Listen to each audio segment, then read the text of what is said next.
Nigga different. What's good, YouTube? It's your boy MF Different. We back with another banger. Except for this time, I know usually I'll be doing my ranking videos and stuff on past horror movies, but we're gonna change it up a little bit today, and we're gonna start doing a new segment, pretty much where I talk about movies that I either just watched or watched recently, and figured what better way to break in the new segment than talking about the new Sinners movie. I just watched it this weekend, and before we get started, I just want to say that it deserves all the glaze that it is getting, ladies and gentlemen. This movie was fucking phenomenal. Finally, horror is back, especially with the subgenre of vampires, with this new Ryan Coogler installment. This movie is peak cinema, ladies and gentlemen. I was very pleasantly surprised.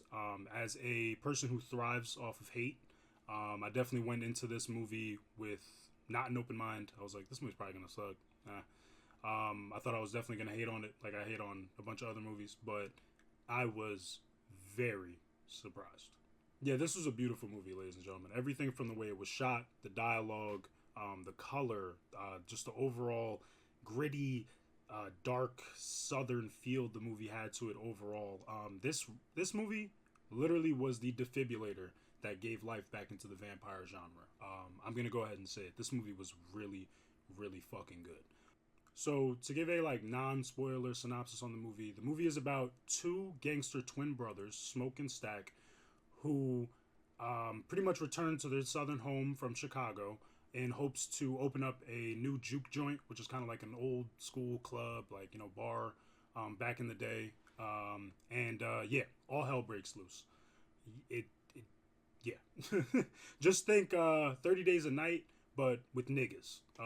Yeah. And before y'all grab the pitchforks, yes, I am mixed, and not in the corny Logic way, more in just like the normal half black, half Irish way. If you have a problem with it, go blame my dad. He's the one who ran out of ink. It's not my fault. So to me, Sinners represents culture, and how culture can bring everyone together, but it can also attract the wrong kind of people. And I mean, also throughout all the bloodshed and carnage going on in the film, underneath it all, you can also see how Sinners is also, in a way, a love story.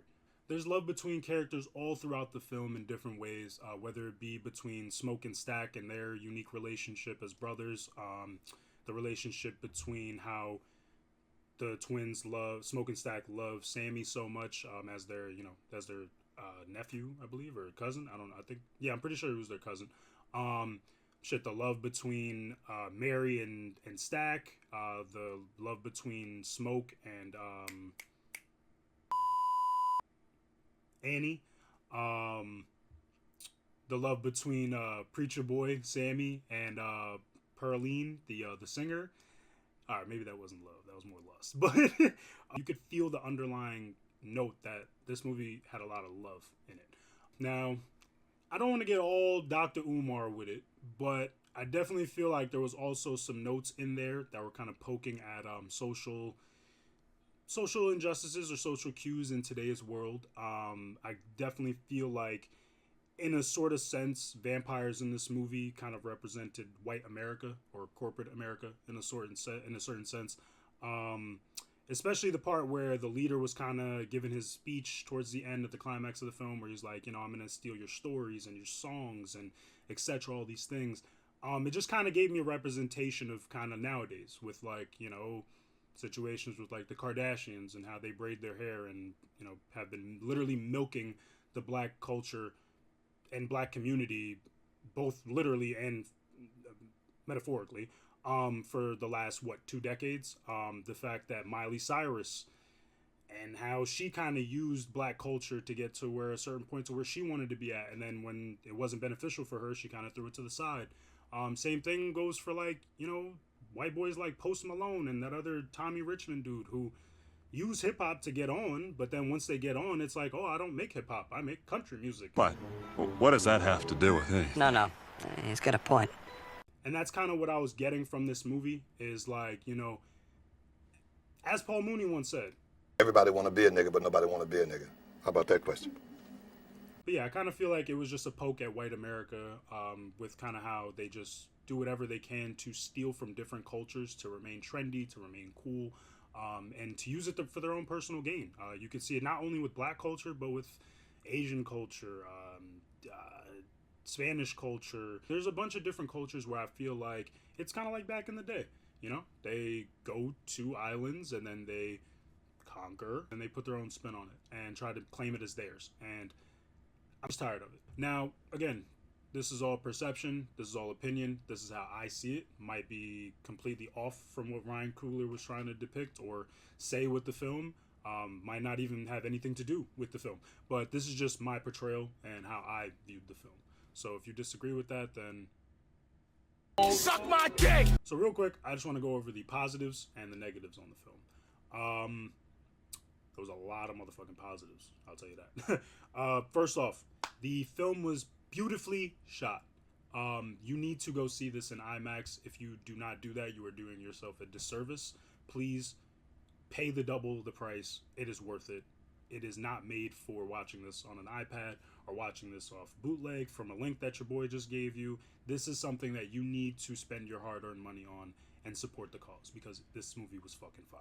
Yeah, everything from the color scheme, the angles, the still shots, the over-the-shoulder views, the just everything, the dialogue. I literally loved everything about this film, from the way it was shot, from that standpoint, from what I'm trying to say with this part. You get what I'm saying. The next positive, stellar cast. Literally, I couldn't have asked for a better cast. You had Delroy Lindo, who was literally a scene stealer.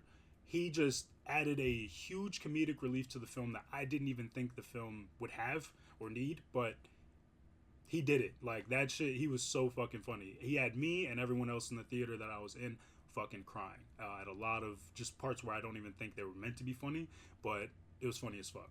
Jack O'Connell played a great antagonist as the lead vampire.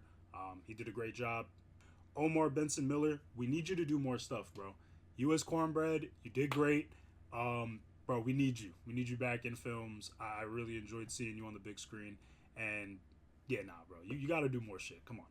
Michael B. Jordan, this might be a hot take, but I think that this man is actually starting to cement himself as the Denzel Washington of our generation. He did his thing with this motherfucking movie. He played, first off, two different characters. He played himself, but just two different versions. And he had to portray two different sides and two different emotions throughout the film. I couldn't imagine how hard that was to do, being that Smoke and Stack were so complete opposite sides of the spectrum. Smoke is more reserved to himself, sticks to a plan, not too risky.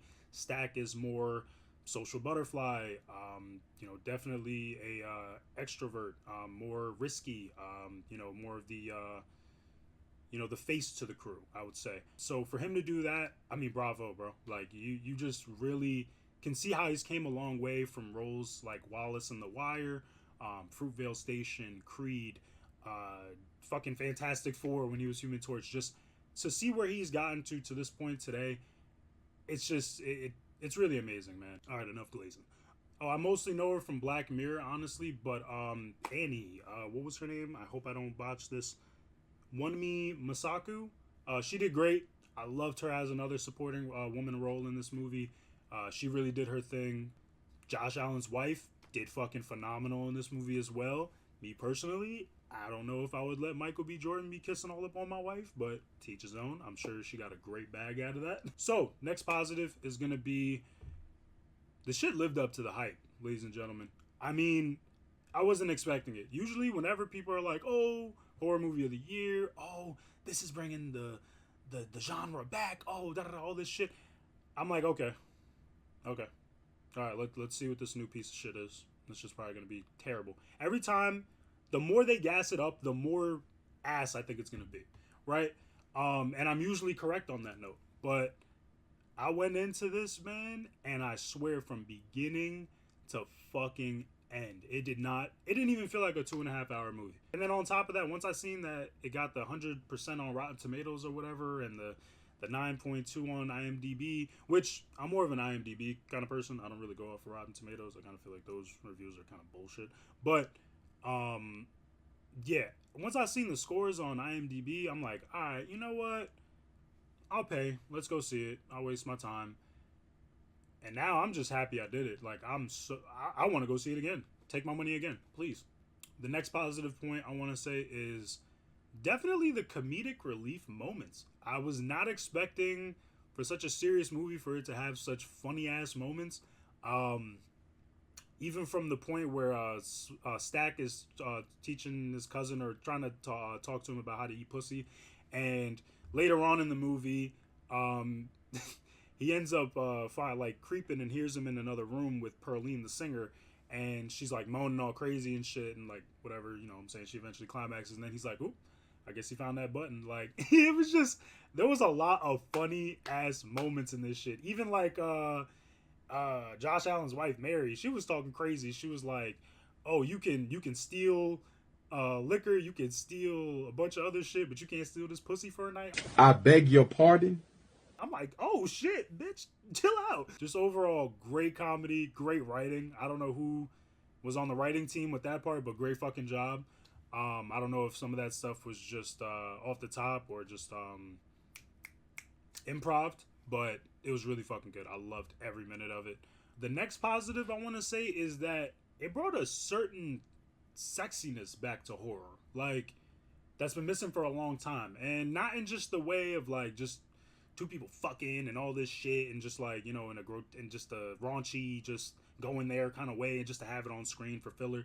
No, it actually like was a very like sexy movie. Now, yo, pause. man, Yeah, yo, pause. yo, God I'm damn, saying, I'm yo. trying to. Like I don't know how to explain it. Like it that was just the overall like vibe I got from the movie. Just like an old, like grown and sexy kind of Southern style movie, and it was just a great portrayal. I mean, even from the fucking just as I was saying before with the pussy eating and the way Mary was talking to Stack and shit like that, sex was very prominent in the movie. But it wasn't one of those where like forcing it, like some Game of Thrones shit or some like Bridgerton shit where it's literal porn just to be porn. Another positive for me was the music. This movie had great score throughout the entire film. None of the musical segments felt like they were dragged out or too long or too corny. I loved every part of it, especially the one scene where, if you've seen it, you know what I'm talking about, where they kind of break down each decade and each culture musically when they're going through the one song, and it's literally breaking down each different, like, it's kind of like movies. Like, it was like breaking down like each different genre of music, and like from b-boy to West Indian music to like African music to Asian music to their dance styles and rituals. Like everything, it was in this one scene, and it was honestly beautiful. Like I love the way it was shot. It borderline felt like a musical, but I don't want to say that because, like myself, people definitely get turned off by the term musical and stuff like that. By no means is it a musical. That would be a stretch to call it that, but it definitely has a lot of musical segments, and they don't feel like they're forced down your throat. Pause. That was crazy. It feels like a very like it feels like it needs to be there kind of thing. Like it helps the story work throughout. Which, to my next point, another positive for this movie is excellent character development. This movie, by the end of it, definitely tugged on the heartstrings, especially with the post-credit scene, where usually movies don't do that for me, especially nowadays. But this movie, throughout the entire film, actually made me get emotionally attached to these characters. And yeah, it was really fucking good. I loved everything about the character development and the breakdown for this movie. And yeah, we need more movies like this. We need more movies to where you actually like feel like you're losing somebody at the end of the film when they die, or like it just actually like hurts you. I feel like it is so powerful when a director or a writer is able to do that, because you're essentially getting attached to an imaginary person. And the fact that someone has the ability to do that is fucking insane. And then the next one has to be the Carnage. Carnage was a big positive in this movie. It wasn't too overt and too crazy, but there was definitely a lot of carnage, a lot of blood, a lot of splatter, a lot of open wounds, and just certain cool scenes, like when Cornbread had already turned, and then he came back and was trying to get inside, but he pretty much was asking for his money. And once Smoke put his hand out or whatever, He grabbed it real quick, and then there was a quick segment where Smoke just put the pistol to his fucking mouth, and it just showed like it was fire. Even the part where there was a part from the trailer where I seen him with the Tommy gun and shit, and I was like, what the fuck? Where is this part? Like, they definitely lied. No, they didn't, because literally at the end, there was the part where he ended up taking out all the Klansmen that were gonna come back and kill him and his brother and shit in the morning. Yo, I'm telling you, bro, you need to see this fucking film. If you have not seen it already, it lives up to the hype. Trust me, I don't lie. My friends will tell you. If you ever need an honest opinion, go to Kev. He will tell you your SoundCloud link is trash. He will tell you your video is ass. He will tell you a lot. He will tell you. I will tell you the truth. For the last positive, I would have to say perfect ending. And y'all know I'm an ending guy. That was the perfect way to wrap up that motherfucking present. And especially with the way the motherfucking the post-credit cutscene was. I mean, I didn't really see the point of the second post-credit cutscene with Sammy playing his guitar and singing and shit. But man, oh man, that movie ended fucking beautifully. And like I said, it stuck with me. Like, I actually felt that shit. Like, you know that shit when you feel it, you know, and like hearing, I felt it, nigga. I was like, God damn, this movie was fucking excellent. Now, to get into the negatives. Now, is there a lot of them? No, but there are some negatives. So for me specifically, and I knew I shouldn't have done this because I broke my own fucking rule, but the trailers give away way too much. If you are gonna watch this film, please, well, I'm assuming if you got to the end by this point, because there's a bunch of spoilers in this. If you haven't, don't watch any trailers, because literally the trailers give away the entire movie, and well, it gives away the entire plot. It gives away a lot of key scenes, in my opinion. It just doesn't do the movie justice. I like for there to be more vagueness and more mystery to trailers. If not any, I don't like any trailers, honestly. Especially for a movie that I am highly anticipating, like Final Destination, stuff like that. I'm not going to watch any trailers because I just want to go in blind. I want to be happy. I don't want anything ruined, right? But even then, what's crazy is the motherfuckers gave me the playbook and still ended up scoring. Like, to me, that's wild. I'm over here playing defense. The motherfucker still scored. Like, I know exactly what's going to happen, all this shit, but it still was a fantastic movie. Like, how? Another negative, movie was too short. What? I don't mind long-ass movies where they're like 2.5, 3 hours long. I embrace them, especially if they're good fucking movies. So, for this one, yeah, I could have used a little more screen time, just a little bit. I don't know why it felt short. I guess maybe with all the character development and stuff going up, leading up into everything. But I could have used a little bit more. I ain't gonna lie. You know, can we get like a little Snyder cut version? You know, Ryan Coogler, where you do like a 3-hour version. You know what I'm saying? Maybe put some deleted scenes in there. Now, hot take. This is the actual only true negative that I found about this film that actually docked half a point. I am somebody who does not like lazy writing, right? And in one particular part of this film, I'm sorry, Ryan Coogler, but there was a poorly written part, I feel like. And it was when the one woman had screamed out, "Come in and get us, motherfuckers!"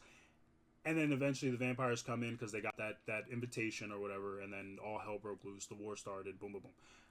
I think that was lazy. I think there was a better way that y'all could have had it lead to that eventual battle. I don't think that you needed to just have her... Because, I mean, in any real situation, let's really think about this, and I like to insert...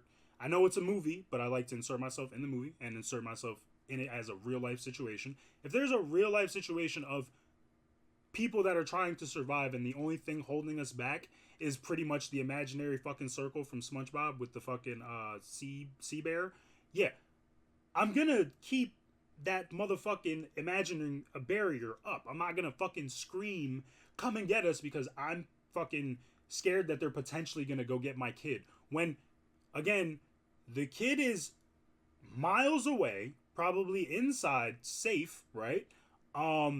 all the vampires are in this one segregated location because they are trying to get Sammy. So that means that they're not going to branch out to go get anyone else. They're going to stay in this one secluded location where Sammy is the overall target, and they're going to try to get him. So why am I going to consistently worry about, even though if my hypothetical significant other is already turned or whatever, and they might go get my daughter? No, I'm not going to worry about that because it's for the greater cause. I'm not going to risk 11 other people's lives to save two, not even. One is already dead, and then one potentially is not even going to get harmed. Or she might already even be turned. You never know. The daughter might already have been dead. So my point is with that, I just feel like there was a better way for you to transition into the fight sequence with the big battle between them and the undead. I just feel like there was a better way to do that. How to do that, I don't know. So maybe that was the only way that y'all could have did it. But just for me personally, it just loses just that small little half a point. But I think everything else I've talked about throughout this video just goes to show that I loved everything else about the fucking film. It was just that one small scene. Just the one small scene. So, with the closing remarks, overall, I think Sinners was a borderline perfect movie. And from the way it ended, I can tell Ryan Coogler is not done yet. I definitely feel like he's going to try to make his own Sinners universe franchise out of this. And I'm here for it. I don't think we need another film. I'm totally fine if this is a standalone film. But I respect it if he goes for it. And plus, shit, he made a lot of motherfucking money anyway. I can't knock the man hustle if he wants to get some more bread. Run it up. Fast and Furious gets to do it. Saw gets to do it. Fucking Insidious, Conjuring, the list goes on. Do it, my brother. Do it! And yeah, if you haven't seen it, go motherfucking see it. Please. Throw your card, throw your cash at whatever motherfucking cashier. Tell them, give me a ticket for one or two if you got a friend or a motherfucking partner. I don't want to assume. And you know what I'm saying? Go in there, open mind, watch this shit, love it. Matter of fact, go in with a closed mind, motherfucker. I don't give a fuck. You're going to end up loving this movie either way. So go check that shit out for real. And overall, my final rating on the movie is going to be a solid 9.5 out of 10. I think that is an appropriate rating for this movie.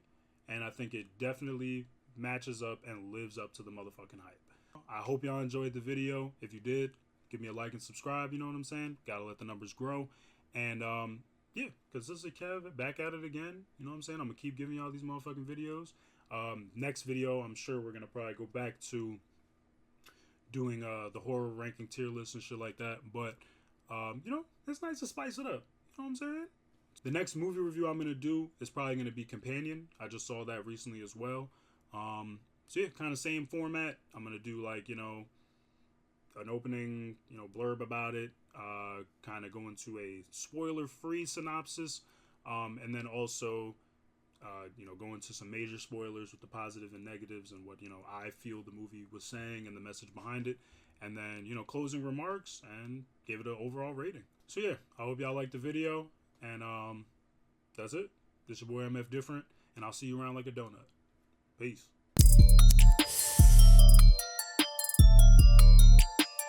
This nigga different.